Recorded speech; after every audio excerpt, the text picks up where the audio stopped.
Using units wrong. Champions of Slaanesh. The key feature of this unit is that it has 0 splash damage despite being a monstrous infantry unit. Champions create all kinds of mismatches and work weirdly, and I want to cover everything, beginning with a brisk overview of the basics, and then the Regiment of Renown. Also, some of the texts are all over the place, more literally than figuratively. The game treats it as both mortal and monster, but one of the texts is in the demon section. Recruited for 1750 favor and for 138 upkeep, no small amount. On Ultra we get 16 entities at 7,840 health, not quite at the level of Minotaurs. Armor is 60, with the deflection of missiles amounting to 30% missile block chance from the front. This is paired with physical resistance 20%, despite being mortal, therefore not disintegrating at low morale. Leadership 75 is good for a monster unit. Speed 65 and charge speed 130 basically means that when entering a charge animation, which is hard to do on a fleeing enemy unless the enemy is at least a little slower than you, they charge in super quickly. This makes the unit ridiculously good at pursuing a broken single entity monster, which we'll get to more later.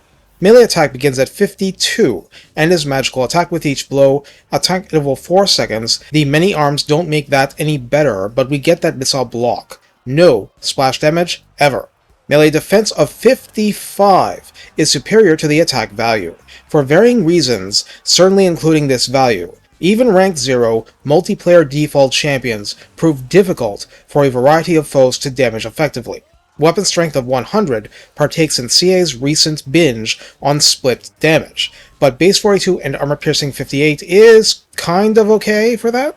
Remember, no splash damage, so we don't need to worry about dilution. Bonus versus infantry of 20 means that 52 becomes 72 versus Celestial Dragon Guard, and weapon strength becomes 120, split along the same ratio. Charge bonus is 40, and mass is 1200 per entity. Considered a siege attacker, which helps but it's difficult for monstrous infantry to do the job right with bashing gates. The champions have Hide and Forest, causes fear, Strider for ignoring movement penalties across the board, and combat penalties in Forest. Devastating Flanker, to double that charge bonus from the flank or rear, which you should constantly seek to exploit, and wait, it doesn't have immunity to psychology at all. Terror routing could happen with this unit, and no demonic nature, so it absolutely will run when damaged and terrified sufficiently. It will not simply be banished to another realm, since they're not welcome there, not yet at least. Now, a brief look at the Pleasure Guard, the Regiment of Renown. Recruited for 1900 gold and for 175 upkeep, which isn't that much more. The missile block chance rose to 40% from the front. Ignore leadership. Melee attack 64 is what it should have in a rank 9 state. Melee defense 67, likewise, which is impressively high.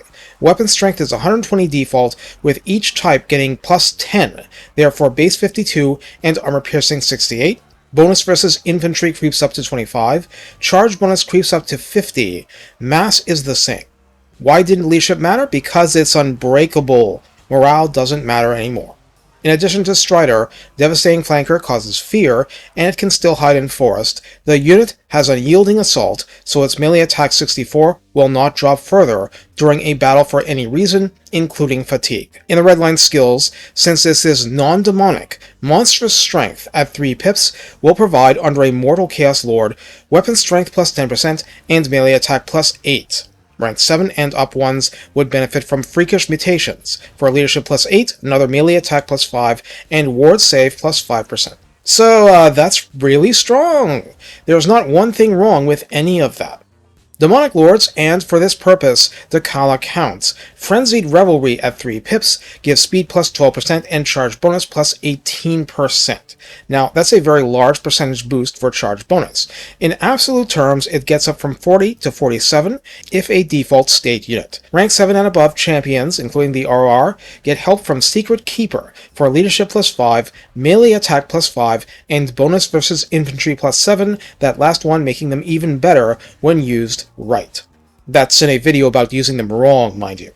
So, Dechala wouldn't be the best lord for them at all, except for her unique campaign mechanics on one hand, and devoted monstrosities on the other hand. Rank 16, 1 pip to give champions plus 15% weapon strength, plus 6 melee attack, and 33% less fatigue buildup. Oh, and also just being in the Decala's army at all gives non-demonic units weapon strength plus 10%. Also, her personal capstone grants upkeep minus 10% for non-demonic units, and grants Norscan Rage to non-demonic units too. And there's absolutely nothing here limiting Rage to infantry. Champions are included. Now for the tech tree, because there's a whole bunch of stuff.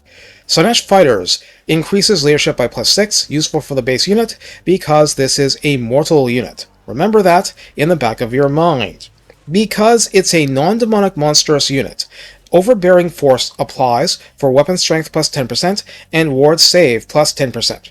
Mortal Obsession will drop upkeep by 10% and reduce global recruitment by 1 turn, but this is a 2-turn local recruit unit. So that's 3 turns in global, but it'll still be 2 in local. That is a challenge. Thing is, we're not done. Hiding in the demonic portion of the combat tech tree, Fiends of Torment not just benefits actual fiends, but also provides charge bonus plus 8 and Frenzy to Champions of Slaanesh. Frenzy will slap on melee attack plus 10 generally, weapon strength plus 10%, and charge bonus plus 10%, and that's applied after the previous charge bonus plus 8 buff. But we have one more, since this is treated as a monster unit, just like, let's say, Keeper of Secrets and Soul Grinders. Dazzling Sturdiness grants armor plus 10, which is okay, and missile resistance plus 15%, which is a huge margin for error. So, how do we use Champions of Slaanesh? Wrong. This is the fun part, and while I've had some footage running in the background throughout, let me explain what I'm seeing.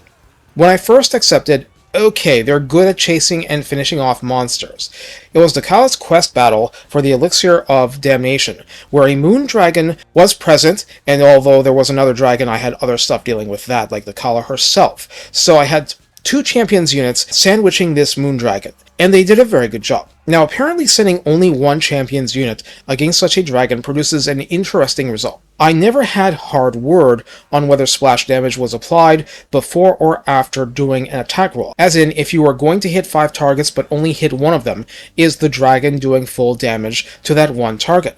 I'm not really seeing that. Moreover, since we know basically all dragons are splash target size large and max target damage 5, we're not just seeing that do work for us, we're seeing base form melee defense 55 do work. When you think about it, that's pretty high.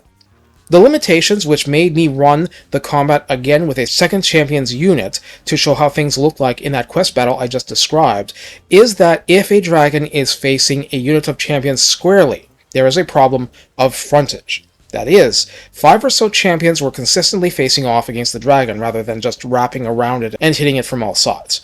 Probably because the dragon's just a little bit big for that. But the rest weren't consistently against it. They were stuck behind or to the sides. When you have a frontage limitation, sending 2 units, especially with charges and devastating flanker, doing good work for you, is a great and wonderful thing.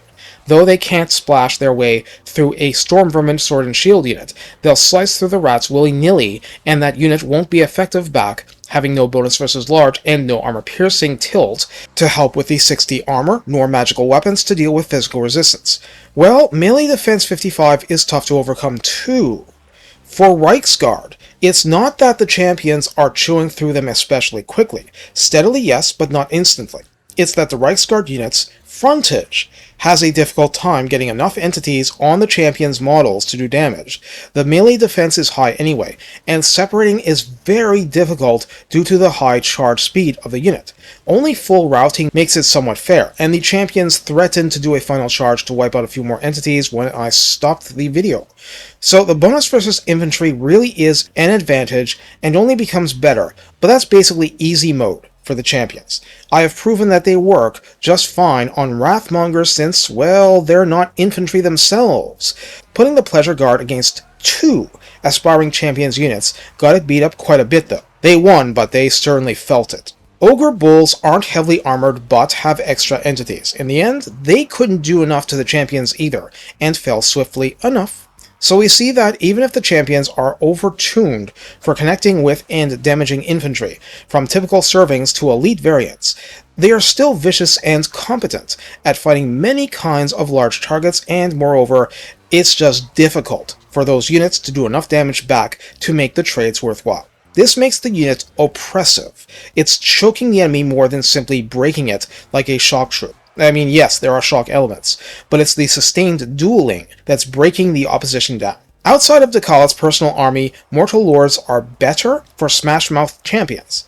Demonic ones better for flanking champions perhaps, mostly once you get that Fiend's tech. The problem here is that the unit will tax at least some of your micro. Used properly, the unit is quite worth that trouble. Mortal Lords just make it simpler and smashier. I mean, that's what? Rank 9, melee attack 64, plus 10 from Frenzy, plus 8 and then 5 from Redline skills, so melee attack 87, bonus versus infantry plus 25, so melee attack 112 versus infantry, weapon strength 125, or wait, Frenzy, so weapon strength 138 versus infantry, each blow going at a single soldier. As in, a lot of that stuff will be one-shotted now. Plus its magical attack, so this is one of the best demonic counters you will find, and so on.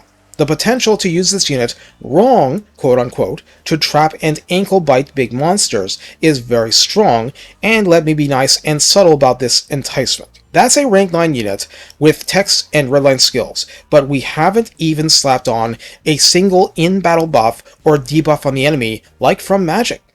I'm not saying Doom stack the unit, since Celestial Dragon Guard will do a number on it from the front and so forth, but the unit combos well with itself and is typically hard to kill. Isn't that abusable? Rather than having just one, maybe you should have a couple able to play tag team. Challenge the enemy to find a way to kill them, and if the enemy can't, the wrath will be yours to dish out, and the enemy's aspirations will fall unfulfilled. Take care, and have fun championing excess in the center of combat.